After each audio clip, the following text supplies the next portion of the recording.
Good evening. I'm in France right now in the French Alps. I'm talking to you from here. It's the evening and it's the afternoon in Lima in Peru. I hope you're having a good day. And we're going to talk tonight about how to rebuild a smart and sustainable human society for the world.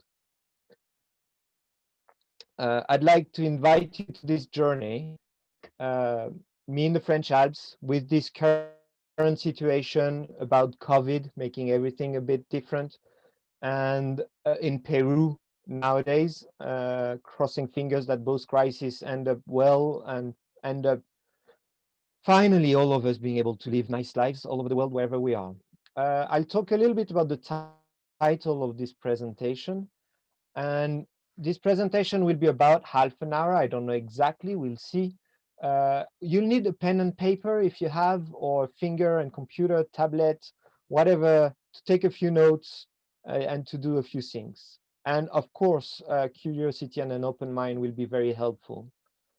What we're going to do here, we're going to share stories. I will share stories, and we'll repeat a few times the same message, the same story. But first, talking about the CFCs, those gases. I'll talk about them a bit more and key messages. Then we'll take a trip to the moon and come back here. Staying on the moon might not be that fun.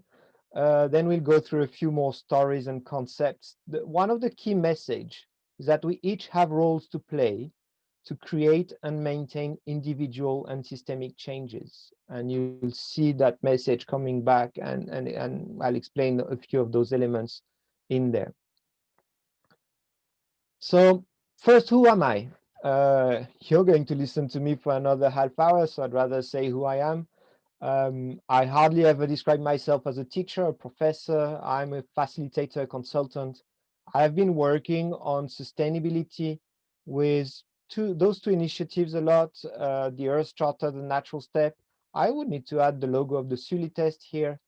I'm a European person, French, in the French Alps, married to an Ecuadorian, así que podría hablar un poquito español, but feels better and simpler in English. Generally, what I would like to do is put people in contact, creating networks, coaching. I'm also a dad. I am a human being specimen of the community of life, all the living things in our biosphere. And in all of those living things, we are all humans, I think, and I'm one of yours, one of us. I'm a skier as well. This is an image from where I grew up and where I live, that little mountain here. Well, not that little. And obviously, I'm here tonight doing this conference with you. So the title of the conference is Building a Smart World for Sustainability. And when I heard about this, when I was invited, the first thing that came to my mind, I was asked, what can I bring to this conference? I thought, well, I can bring to this conference working a bit with that title. First, for sustainability, sustainability is an objective, but the final objective is that all of us, humanity, is able to live well everywhere, or everywhere on the planet for a very long time in this biosphere. The biosphere is the place where there's life going on, a few kilometers below sea level and above sea level. That's our world. So the final goal is a human society living in the world. And of course, this human society means to be smart and sustainable. I think definitely we're not that year. We are not there yet about being sustainable. That's for sure. Are we smart in the way we are developing? That there's debate. We might not talk about that tonight. That might be another conference. And rebuilding, because currently our human systems are unsustainable, and I'll explain what I mean with that. So we need to rebuild our human system. So we don't really need to build a world for sustainability, but we need to rebuild our human society uh, to make it smart and sustainable, and to be a human society that can work with this world. And there's a few words below here, both to say that it's both an urgency. We need to be very quick to rebuild our current unsustainable human system, and it is a huge opportunity. So let's go with the first part of the journey, where I explain all most messages once. The CFCs. So, and this story, I tell it to explain the role of technology to reach sustainability, because some people believe that sustainability is not a huge issue because technology will help us and we'll find the solution anyway.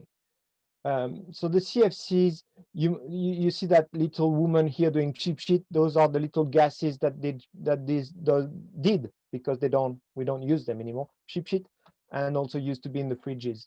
We generally know that the CFCs destroy the ozone layer. The ozone layer is that layer in the atmosphere that protects us from some of the sun's radiations. If we don't have the ozone layer, basically those radiations will kill all kind of life on Earth, which might be a problem for us as well if we think we are more important than the rest of life on Earth. So we know they destroyed the ozone layer. What we generally forget is that in the 30s or 40s, so about 90 years ago, 80, 90 years ago, they were a fantastic product, because without exploding, without irritating, they allowed to keep food healthy for longer. They made it possible to have fridge, and having a fridge means people can eat things for a longer time without being sick. So they were a fabulous product. And then we know that we have apparently avoided the ozone layer trouble. Apparently, we've reacted fast enough as a human society to say we need to stop using the CFCs. And we know in general, not only about CFCs, that if we make a mistake, we can learn about it. So then we should all know that nowadays, I'm having a European perspective here, but it's probably about the same in Peru or all over the world where you can be listening to that. There's about 100,000 chemicals circulating in Europe, and we have data to know if they are dangerous for only about 14% of them. That means, and that number might be up to 15 or 20% now, no clue. But there's about 80% of the chemicals circulating in Europe. We don't know if they are dangerous. We don't know if they are dangerous, which means we might be lucky. Some of them are not dangerous, but we could be unlucky, and a few of them are very dangerous. What happened with the CFCs? They were very stable. So each time we would use them, they would pile up, accumulate in the atmosphere somehow. And nature doesn't know how to break CFCs naturally. So they would accumulate somewhere. And by accumulating, we had no clue in the 30s or 40s, 80 years ago, that they would go all the way up to the ozone layer and destroy it. So the lesson here, technology can do miracles. It will definitely be part of the solutions, but it has to follow a few principles. If we just think that technology just like this will work, we might end up with the CFC troubles. It might solve a solution now and be in the next trouble. So we need to think about this and think about principles to avoid this problem again. The key message I'm going to talk about, like this, it's a complex system. So like the CFCs, they pile up, and at some point they will arrive somewhere and disturb the system somehow. So here it was with the ozone layer. So the main message, it's a complex system. So where is your leverage point where you have an impact on the system? Reaching sustainability, we look into it, we have to transform the economic system. We have to not use things like CFCs, and we need to fit social and environmental constraints. We'll look into this again a bit more. I'll explain all of those. Sustainability is good business. It is not cost. It is not something heavy. It is not something bad.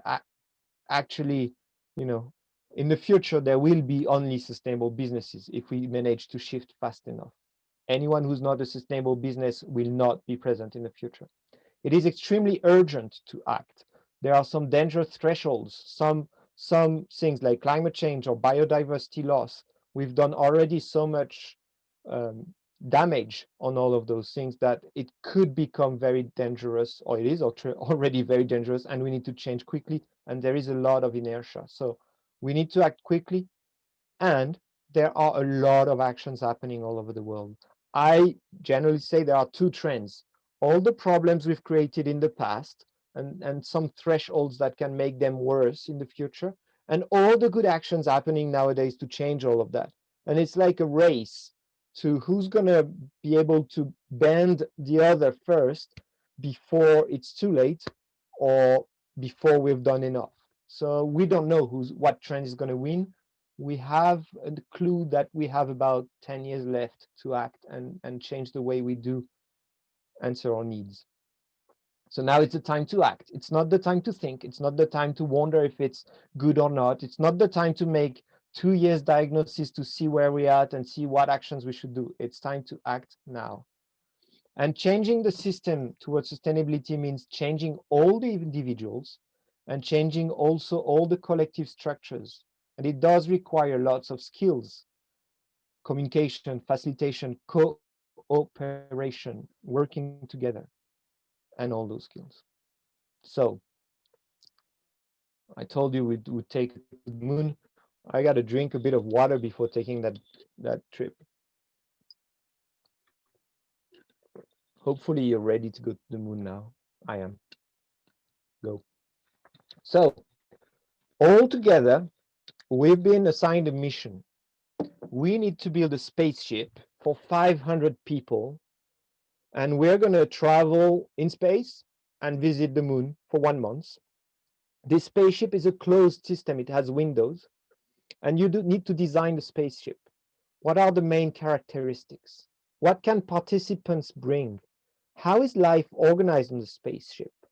So if you want to use those slides one day, they will be available with Université de Lima, and you can ask them and get them. And if you want to use those slides, give 10 minutes to people to think about that. Now, I'm doing a conference. It's recorded. If I stand 10 minutes here not saying anything, we will probably lose a lot of audience. So just take a few seconds. Design your spaceships. You're going to go for 1 month in space, 500 people. How is life organized? Technically, what do you do? What do people bring? Okay, you've done it? Good, that's good enough. Now, of course, this is financed by someone, and that someone just had an idea and they want to change something. They're just going to change 2 words in there. Okay, we're changing 2 words. We're not going to live for 1 month. We're going to live for 200 years. Okay, now go back to your board and redesign your ship. You're not living for 1 month. You're living for 200 years. What are the characteristics? What can participants bring? How is life on the spaceship organized? What happens? That was a little blank to check that everybody got it. We're not living for a month. We're living for 200 years. What does that mean? What happened when you said that? Most of you probably thought, okay, we live for a month. We need the big fridge to store food for 500 people. And we need to know who's part of the crew, who's part of the, the tourists, who's going to do what, and how do we run this? Now you're living for 200 years. It's not the same people who are living and we're going to come back. How do you deal with that?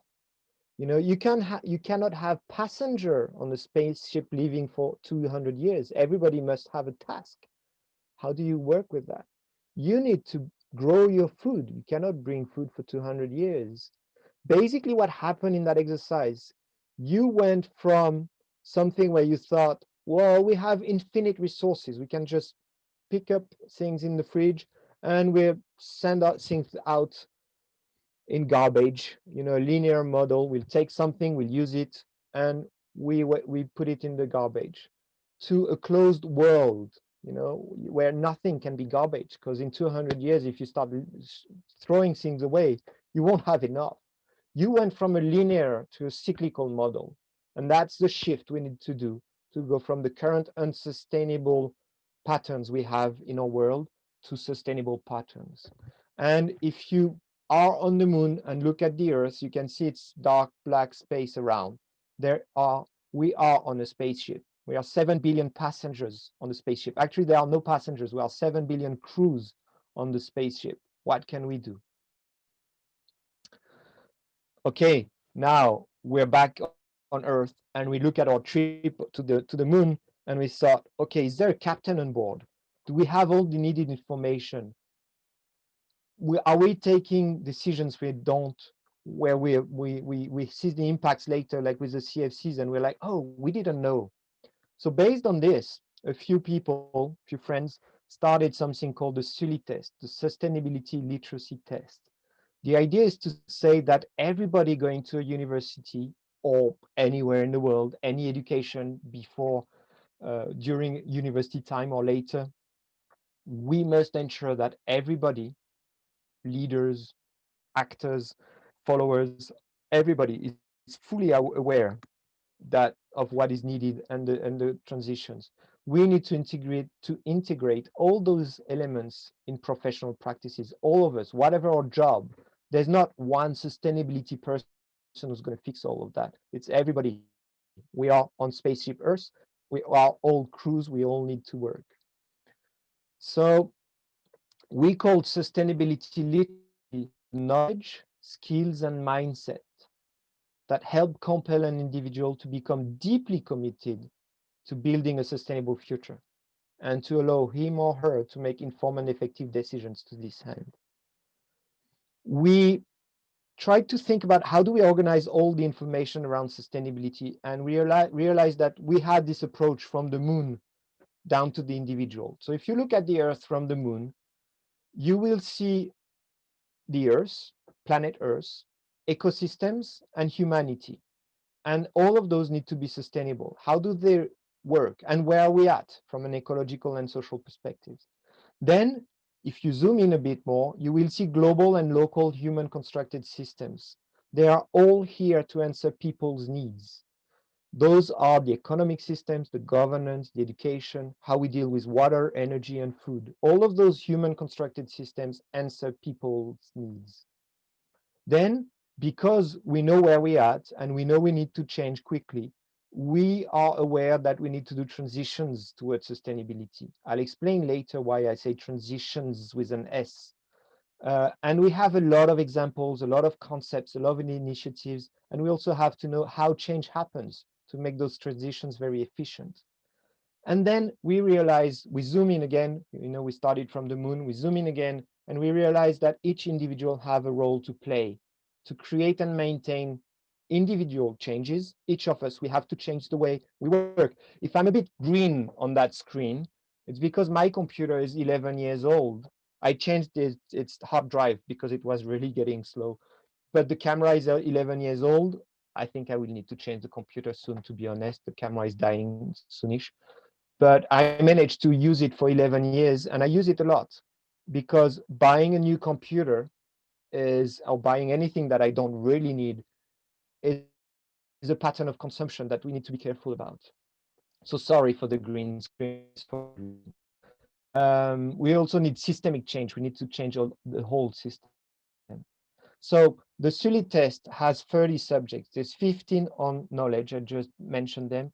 And then there's skills. To be able to do those skills, we need to have personal skills, empathy, future-oriented thinking, be able to understand complexity, be able to have critical thinking, know when you're wrong and admit it. We need to be able to work with others, to be participatory, to inspire, to motivate. And we need to think and act systemically. We need to be able to look at the whole picture from the moon, if you want to look at the whole planet, or a bit less far if you have a closer system, and figure out what we can do. And then we have mindsets. We have a mindset of respect and care for the community of life. As I said, I feel part of a community of life, which includes a lot of other animals like me and you and us and plants and all of that. We need to understand we are part of nature, not separate from nature. We have to have this holistic approach, like a gardener going to help plants grow, and not a mechanistic approach where we think we can just come in with big machines and change everything. We need to use the golden rule. Don't do to others what you don't want others to do to you. We need to believe that one, you, me, all of us can initiate and reinforce change. And we need to have an active commitment to act. So the SULI test helps a lot of people understand and get this sustainability literacy. I'll have another sip of water. We'll go a bit less far than the moon this time, but we'll explore a few more stories and concepts. So first, systems, and a focus on our system, humanity in the biosphere. So this is a story of a system. If you don't look a system with collective intelligence, this is 6 blind men describing an elephant. One would say this is a snake. Another one would say this is a high mountain. The other one would say this is a cave. If you look from far enough, you will see the elephant.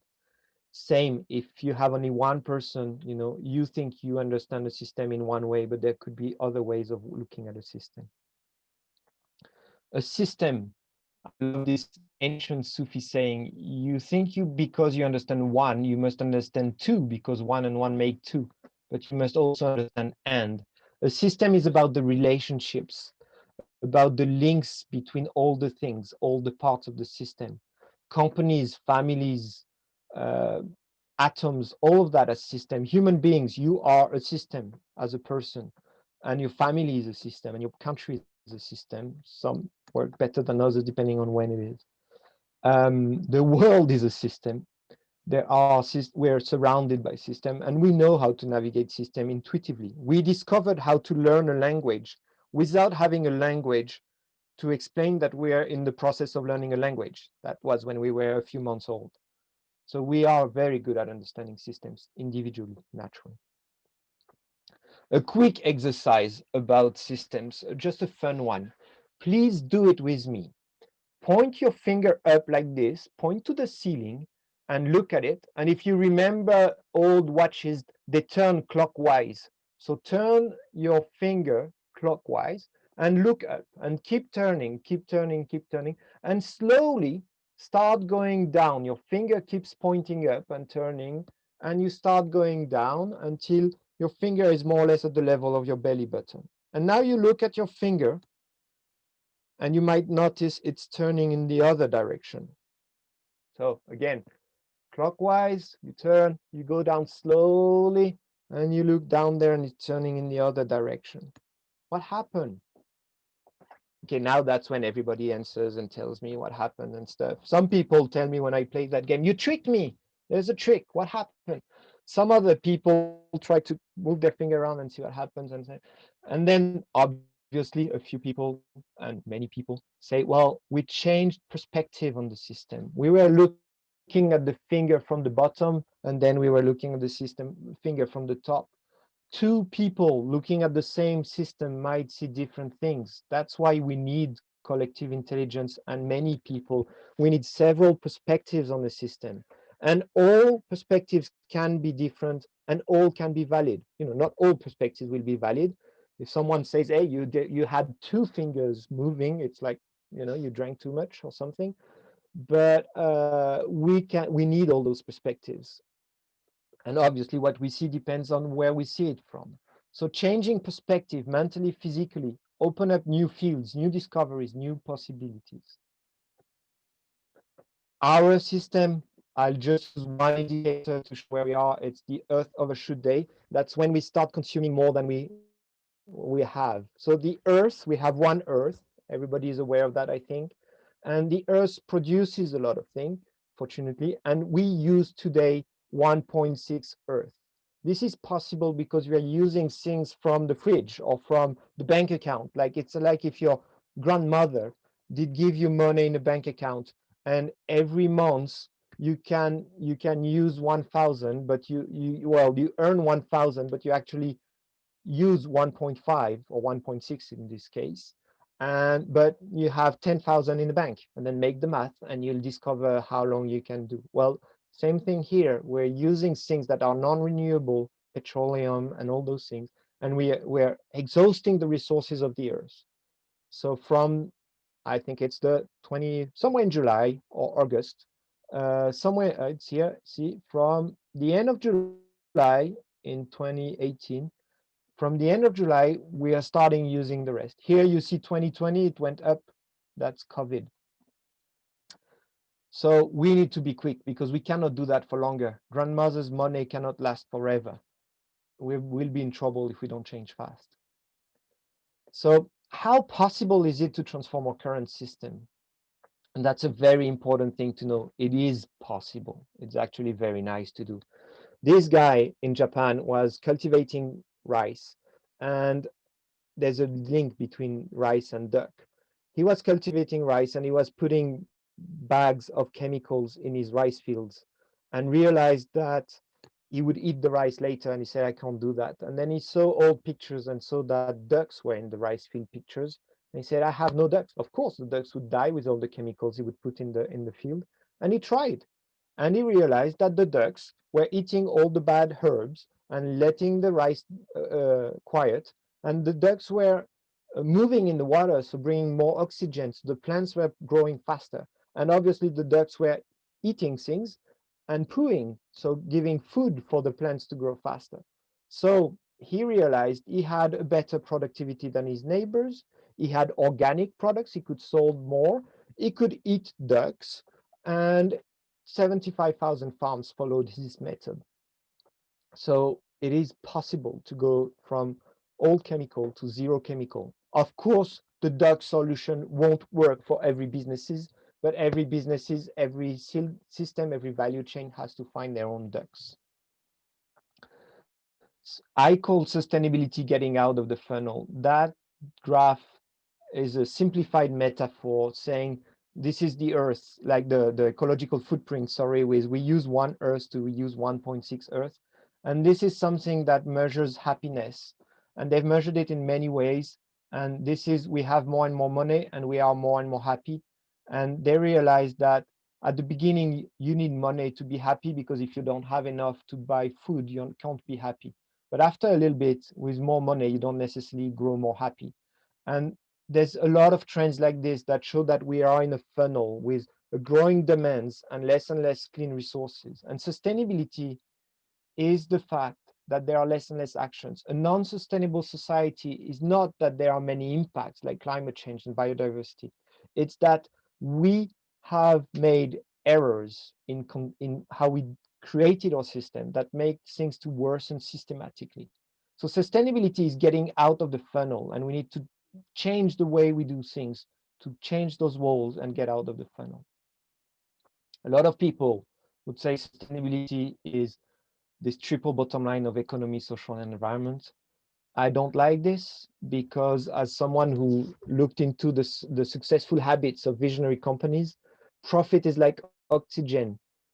It is not the point in life. You don't live to breathe oxygen, but without oxygen you cannot live. It's the same thing with the economy. The economy is just as important as social and environment, but the goal, the objective, is to have a good human society on our planet Earth. And the economy is the way for us to have a good human society. And so the economy needs to stay and remain the mean. And it's a very important mean, like way of getting there, not mean as in you're a bad guy, but way of getting there, because we need to transform the way our economy functions now. So it's very important to focus on our economy, but to reach social and environmental goals. And that never, if you do a project, never mix objectives and the means to get them. What logic do we need to get to be effective change agents? One day you can look at this picture and decide if you see a duck or a rabbit. Uh, get the PowerPoint and look at the picture longer. So sustainable development talks about stakeholders and pollution and energy and corruption and democracy and sustainability reporting and dematerialization, transport and ISO 2014. Too many things. When we talk about sustainable development, there's so many issues, so many concepts, we get lost. I used to say that we need to look at the tree and not get lost in the leaves. We need to step back, that system thinking perspective, and look at the whole tree, not get lost in details. So in a complex system, as I said, our human brain knows how to find a language without having a language to say, well, I'm finding a language.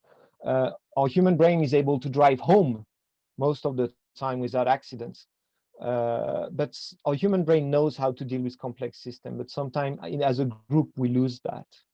How do we do that? How do we navigate complex systems naturally? Is naturally we design we create our desired future. I want to go home. And then we look at where we are now, and if we have a bike or a plane or just walking, and we start going home. And then there's something happening in the middle of our journey, and we have to change plan. Well, okay, we change plan, but at the end, most of the time you get home. And this movement is called backcasting. You project yourself in the future and you look where you're at, and then you make the way back, well, forward towards your future, and you adapt on the way. That's the only way we can do in complex systems. To design our desired future, we could decide to do a puzzle, like we know exactly what it looks like, you know exactly what home looks like. But when you were looking for home, you didn't know you would find this exact home, but you knew that home would have to have that many rooms because you had a big family or a small family. You knew the money you could invest, where it could be, etc. But that is too complex to do with our complex system. We cannot do scenarios. We have to go with principles like chess. We know the principles of chess, and we have to think about them. We use this 5-level system to not get lost in the leaves. What is the system? What is success? What strategy do you do towards success? What actions and what tools to measure all of that? Our system is planet Earth with the human society. Oh, the human society will come a bit further. Planet Earth, there's plants and animals, they exchange things, and we exchange things with the lithosphere, with the Earth crust. And obviously, there's a human society. If you want to know where to go, like if you don't know where you're going, you can take any road. So what is success for us? What is sustainability? So a lot of people forget this to try to describe sustainability. If you have the bathtub overflowing, the first thing you'll do, you'll try to put the TV up, or maybe you'll do it quickly, but the first thing you'll do is go and stop the faucet so that the water stops running into your house. You go upwards to the mechanisms which created the problems, and the impacts, you deal with them after you stop the mechanism to keep on pouring water in your house. You don't start taking the water out. First, you stop the water from flowing in your house. And that's how the natural step worked, with finding out the 4 mechanisms. I'll explain them to you very briefly. Tonight is not the point of tonight or today for you. It's not the point of going deep into science, but there is a scientific way to describe sustainability. The first way is if you take systematically more out of the Earth's crust than nature can bring back. The second way is if society produces more than biosphere can absorb. The third way is that if you destroyed physically the biosphere, like if you over harvest, if you deforestation, if you go and get too much fishes, overfishing and all those things, physical actions. And the fourth way is preventing people from answering their needs. There's now a better, a finer way to explain that fourth mechanism, social mechanism, but it's the same thing. If we want a sustainable society, we need to follow those 4 system conditions. They are like the rules, like the chess rules of our complex system. You'll have them on the PowerPoint. I'm not going to read all of that. And how do you implement that? Well, first, you make sure that the whole group, your business, your university, share the same mental model, have an idea that we need to start from a vision or desired future, and that we're going to do backcasting. Then you do the B step. You assess today from the point of view of success. Then you brainstorm solutions, and then you choose them. And when you choose them, each time you ask yourself, am I going in the good direction? Is this question, this solution, is it going in the good direction? Is it a flexible platform? If I do the action, can I do more things after? And is it good business? Is it a good idea to do it now? Money-wise, the dynamic it will create, all of the things that you can put into good business. One company did that. Well, many companies did that, but one is very well known. It's called Interface. And Interface, they produce carpet tiles. And so it's petroleum at the bottom, petroleum at the top. And this gentleman, who unfortunately died a few years ago, was the founder of Interface. And when he was asked about doing something, he read a book and realized that what he was doing was wrong. It was in 94, 95. And he said, complying to law is not a vision. It's not enough. So they started changing, and they created a bit later this Mission Zero, saying that in 2020 they'll start repairing all the bad impacts. And now they've evolved from Mission Zero 2020 to climate take back, repairing. So for them, Mission Zero, what they learned is that we need ambitious goal. We need someone, we need a CEO with credibility and passion, but it doesn't have to start from the CEO. But at some point, you need top management to say, yes, this is our vision. But it can start from within and show that it works and engage your CEO and your top management. Then you need to address the elephant in the room. If you're a university, you need to talk about education. Talking only about water consumption and energy consumption, if you're a university, that's not the elephant in the room. For them, the elephant in the room was petroleum. And then you need to let the business case speak. They realized it worked. Then they had to involve everybody. We each have roles and use sustainability as a source of innovation. After 10 years, they had reduced their water by 40%. They had reduced the greenhouse gases by 46%.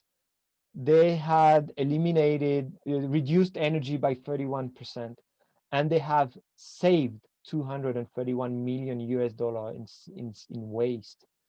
They and it was back then about a $1 billion per year business.